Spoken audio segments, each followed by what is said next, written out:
السلام علیکم۔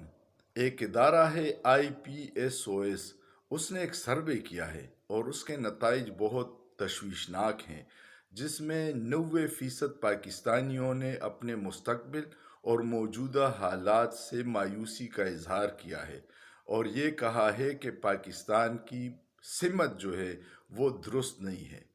امید جس قوم کی ختم ہو جائے اس کے پاس سب کچھ ختم ہو جاتا ہے۔ آپ کے پاس وسائل ہیں، آپ کے پاس آبادی ہے، آپ کے پاس پڑھا لکھا طبقہ ہے، لیکن امید نہیں ہے۔ اور یہ امید ہمارے اداروں کی نااہلی، سیاستدانوں کی آپس کے جھگڑوں، میڈیا کی عجیب طرح کی رپورٹنگ کی وجہ سے قوم میں مایوسی پھیل گئی ہے اور امید ختم ہو گئی ہے۔